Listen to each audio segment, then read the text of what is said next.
Hello guys, maayong adlaw, maayong adlaw. Kumusta ka mo? Sa mata ko sa ninyo na gipang mutangan karon. So karon guys, do na tay ka nakaila. Ambot ka og tinuod ba gyud ko nakaila sa iya og siya ambot nakaila pod ba kani sa ko pero ato sa pangutanon. Kinsa imong pangalan diha, Brad? Si Tinood akong pangalan si Wilbert alias Contemplo alias Kayong Pangag. Ang isi daw, pagagbagyon. So digid ka la, digid ka kayan. Hello. So sugot ba ka napalitan na kag ipon? O sobra pa. sobra pa. Unsay sukod ana, large o medium?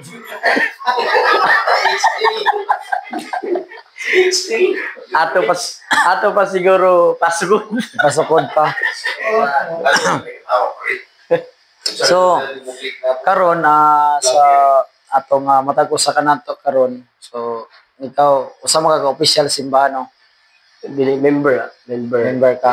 Pero sulod sa imong simbahan, unsa gyud ang imong trabaho gyud na trabaho sa unsay trabaho nimo na nasulod sa simbahan na kanang imong yung ginabuhat permente na dili gyud ka mo absent ana na trabaho. Usa lang Dati sa youth pa o young people, mga youth kami. Kami gyud ang nagmata ng youth hangtod na nagka-pamilya na kami. So, ug sa dili kami makalimot sa pagpangalagad sa Ginoo. Dahil panahon na backslide pero madumduman magyapon nato na magadumdum magyapon kita sa parte sa Ginoo na ay pambalda dili ba ngayon nato na bubalik kita kay daan naman kita na ibayo na daan naman kita na ibayo na jaw na kita sa tiilan sa Ginoo.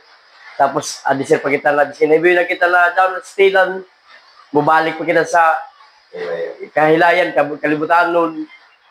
So dili ba angay nato daw nang buhaton kay kita mismo na ibayo na kita kung unuan mali or tama.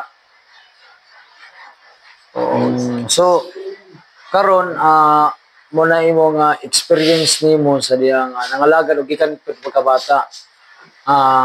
Unsa imong trabahoon? Pilion na lang kanako. Kung asa gyud ang imong mas anang willingness gyud mo nang ginatrabaho sa simbahan ba? Pili lang ka kanang perminti na kanang pagpili ka ni akong isulti na kanang imong yung gitrabaho. Tapos nang habit gyud nimo na siya na mao gyud na imong ministry kay ang susulod mo gud sa about mo gud sa simbahan. Bahala og ang imong trabaho gamay basta para sa Ginoo, parehar tag score tanan ni ana. Morta parehar tag panalangin na sa Ginoo. So sa trabahoon sa simbahan kanang perminti gyud nimo na di na gyud nimo makalimtan. Maglinis sa simbahan. Ikaduha, kanang dili ka malit sa simbahan. Kanang time na kumaingon ang sugod sa Sunday service is alas 8:30. Nang dili pa ka makaabot og alas 8:30 na anak ka. So trabahoon man gyapon na siya. Ikatulo, kanang dili ka maabsin sa mga buluhaton sa mga tatay. Pili ka ng tulo. Asa ang imong pili ka sa tulo na dili imo gyud nang buhaton hangtod pagbalik sa Ginoo na mo imong trabaho. Bahala magkinahon ka. Sa down pastor mo tagatig sa ako na tulo. Usa lang ang pwede nimo kanon. One man good yung dahil lagi pa na mabisi kita sa ato pamilya sa parte sa pag mga bata kay mga gagmay pa man lagi. Amol jaw na medyo malangan kami kay magkwampa ng mga bata, maligo, magdigamo.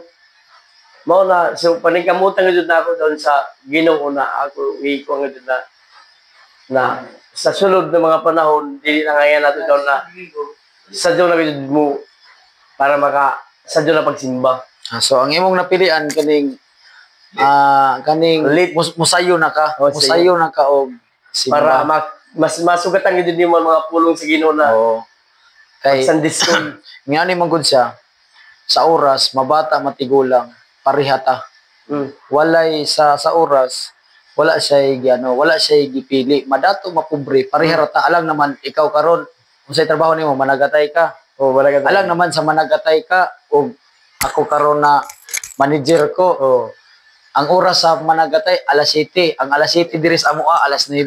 Dili gid pwede. Ang alas 7 nimo parehas na. alas 7 gyapon sa amoa. So karon kung about karon sa pagbuhat diya sa buluhaton kung para sa Ginoo kanang oras gyud kay kung moingon kag usay sa tithes o sa mga paghatag sa mga trabaho magita kayo panana pero sa oras kung para sa Ginoo kay do naman koy diha na aw kanang do natay mga pangayoon sa Ginoo. Example kung moingon na moingon karon Lord tagai ko ani na butang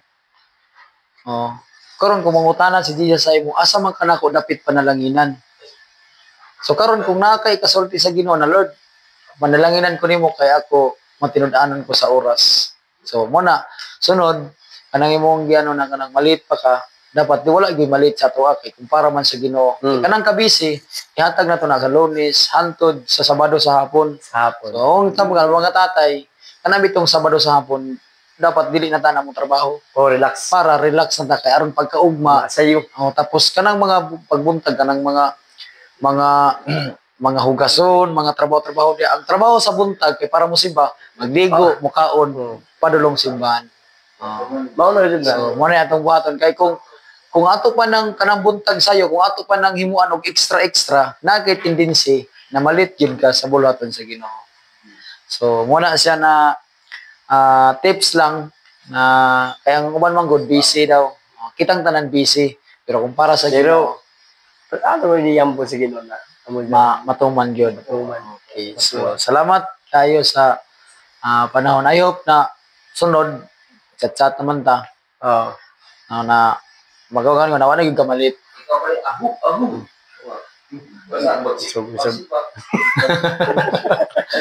Ako ko no sumba-sumba.